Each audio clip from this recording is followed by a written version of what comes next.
이튿날 천부장은 유대인들이 무슨 일로 그를 고발하는지 진상을 알고자 하여 그 결박을 풀고 명하여 제사장들과 온 공회를 모으고 바울을 데리고 내려가서 그들 앞에 세우니라. 바울이 공회를 주목하여 이르되, 여러분 형제들아, 오늘까지 나는 범사의 양심을 따라 하나님을 섬겼노라 하거늘 대제사장 아나니아가 바울 곁에 서 있는 사람들에게 그 입을 치라 명하니, 바울이 이르되, 회칠한 담이여, 하나님이 너를 치시리로다. 네가 나를 율법대로 심판한다고 앉아서 율법을 어기고 나를 치라 하느냐 하니, 곁에 선 사람들이 말하되, 하나님의 대제사장을 내가 욕하느냐? 바울이 이르되, 형제들아, 나는 그가 대제사장인 줄 알지 못하였노라. 기록하였으되 너희 백성의 관리를 비방하지 말라 하였느니라 하더라. 바울이 그중 일부는 사두개인이요 다른 일부는 바리새인인 줄을 알고 공회에서 외쳐 이르되, 여러분 형제들아, 나는 바리새인이요 또 바리새인의 아들이라. 죽은 자의 소망 곧 부활로 말미암아 내가 신문을 받노라. 그 말을 한즉 바리새인과 사두개인 사이에 다툼이 생겨 무리가 나뉘어지니, 이는 사두개인은 부활도 없고 천사도 없고 영도 없다 하고 바리새인은 다 있다 함이라. 그게 떠들세 바리새인 편에서 몇 서기관이 일어나 다투어 이르되, 우리가 이 사람을 보니 악한 것이 없도다. 또 영이나 혹 천사가 그에게 말하였으면 어찌하겠느냐 하여 큰 분쟁이 생기니, 천부장은 바울이 그들에게 찢겨질까 하여 군인을 명하여 내려가 무리 가운데에서 빼앗아 가지고 영내로 들어가라 하니라. 그날 밤에 주께서 바울 곁에 서서 이르시되, 담대하라. 네가 예루살렘에서 나의 일을 증언한 것 같이 로마에서도 증언하여야 하리라 하시니라. 아멘. 오늘 말씀을 보면 이제 바울이 나오고, 그리고 천부장이 유대인들 앞에 그를 세우는 이야기로부터 시작을 합니다. 바울과 유대인들은 한 번도 이 바울의 선교 여정 가운데에 갈등을 빚지 않은 적이 없었습니다. 경건한 유대인이라고 스스로를 칭하는 이들이 왜 하나님의 복음을 들고 하나님의 백성들을 하나님의 말씀으로 가르치려고 하는 자리에서 왜 충돌하는가? 이 근본적인 이유를 우리 잠깐 생각을 해보아야 하겠습니다. 어떤 사람들은 이 갈등의 이유를 알지 못하면 오늘 우리가 이 살아가는 가운데에 벌어지는 이 영적 이 갈등 혹은 영적 전쟁의 이 구도를 이해하지 못하게 되기도 합니다. 자, 바울은 유대인과 충돌하는 이유는 한마디로 그들이 충돌하는 문제가 있기 때문입니다. 그것은 무엇이냐? 바울은 부활하시고 구원의 은혜를 베푸시고자 이 땅 가운데 오신 예수 그리스도를 증거하는 데 반해서 그들은 하나님의 율법과 그들의 전통을 증거하는, 그것을 우선하여 드러내고, 그리고 그것이 모든 것보다 더 우월하고 가치 있다고 주장하기 때문입니다. 그러니 무엇이 옳다, 무엇이 더 중요하다는 것 가운데에서 서로 물러서지를 않는 것입니다. 바울은 특별히 율법이 귀한 것인 것을 알던 사람이었습니다. 예수님께서 오신 이유가 그 율법의 말씀, 즉 하나님을 사랑하고 이웃을 사랑하라 하신 그 율법의 말씀을 완성시키기 위해 오신 분이라는 사실을 깨달았습니다. 그러니 그 율법이 옳다고 주장하는 것에서 머물러서는 안 된다는 것을 분명히 알고 있었어요. 그러니까 바울이 더 확신이 있는 것은 뭐냐 하면, 자기 자신이 주장하는 것도 알고 있었지만 상대편이 주장하는 것도 확실히 알고 있었기 때문이에요. 지피지기면 백전백승이다, 뭐 이런 말을 굳이 인용하지 않더라도 상대방을 알지 못하면서 주장하는 것은 억지에 지나지 않을 것입니다. 그리고 그것은 다 알지 못한다고 하는 것을 드러내는 것에 불과한 것일 것입니다. 유대인들은 율법과 그들의 전통들, 그것을 주장하는 가운데에 그것을 오히려 완성시키러 오신 분이시다라고 말한다는 것은 그것이 완성되지 않은, 완전하지 않은 것이라는 이야기지 않습니까? 그러니까 자기들이 완전하지 않은 것, 즉 불완전한 것을 완전한 것처럼 여기고 주장했기 때문에 그들에게 자기 스스로가 틀렸다고 지적받는 것을 원하지 않는 거죠. 사람이 사람과 왜 충돌합니까? 성도의 이름으로 모이는 이들이 때로 주의 일을 감당하면서 갈등을 빚는 이유가 뭡니까? 한마디로 말하면 저마다 자기가 옳다고 주장하기 때문이에요. 내가 옳은데 저 사람은 자기가 옳다 그러면서 그 말도 맞는데 내가 볼 땐 이 말이 맞으니까 이걸 한번 생각해 보십시오. 이렇게들 얘기 안 해요. 말도 안 되는 소리 하지 말고 내 얘기를 들어라. 이렇게 나간다는 거죠. 그러니까 자기가 옳다는 걸 주장하다가 자기가 틀렸다는 얘기를 들을 때 사람은 이성을 잃는 거예요. 예. 나는 지금 맞다고 얘기하는데 말도 안 되는 소리를 하지 마라. 틀렸다. 그 이야기를 듣고 그렇군요. 할 수 있는 사람이 몇이나 되겠습니까? 그러니까 그 다음부터는 이제 무엇이 더 이 상황 가운데서 옳음을 향해 가는 과정인지가 하나도 중요하지 않습니다. 뭐라고? 나한테 뭐라 그랬다고? 이렇게 이제 가는 거예요.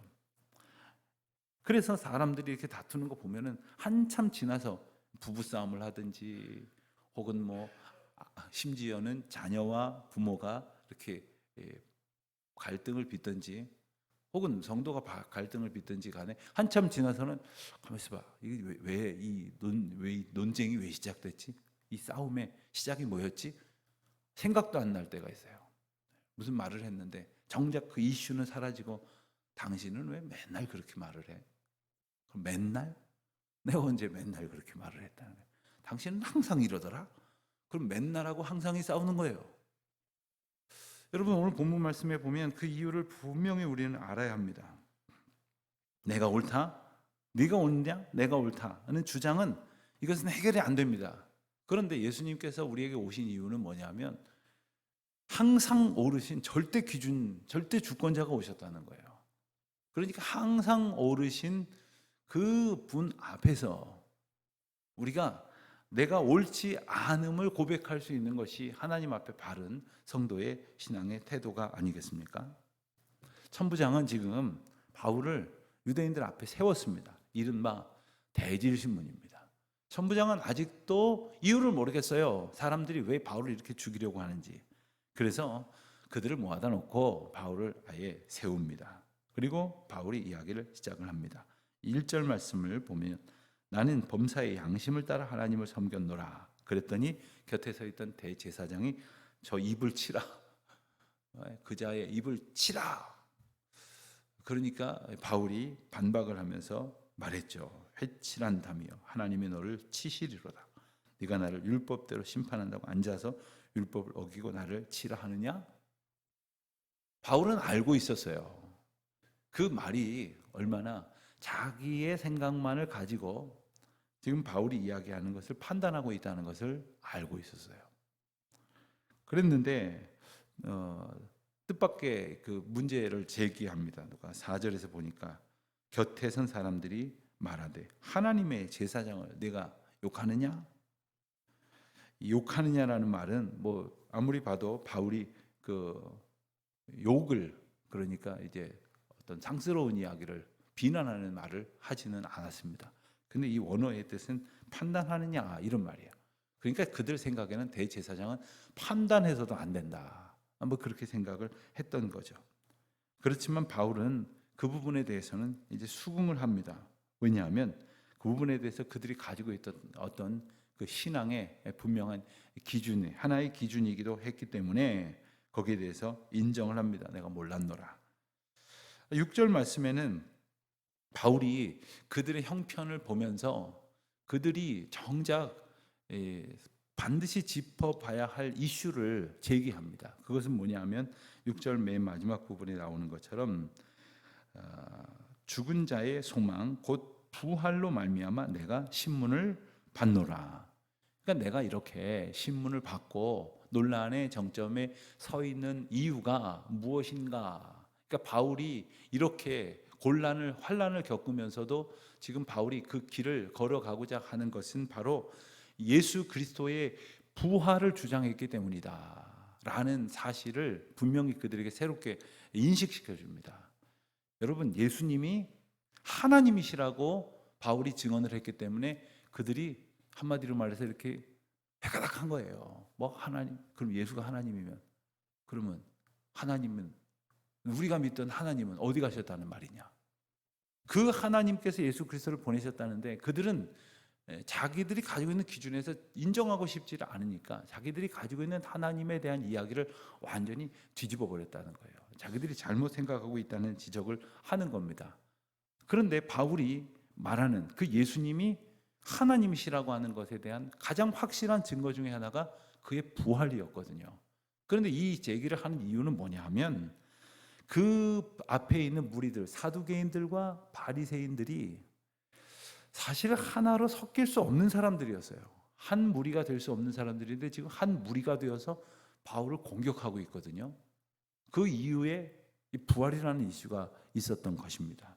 7절 말씀에 보니까 그 말을 한즉 바리새인과 사두개인들 사이에 다툼이 생겨 무리가 나뉘어졌다 했습니다.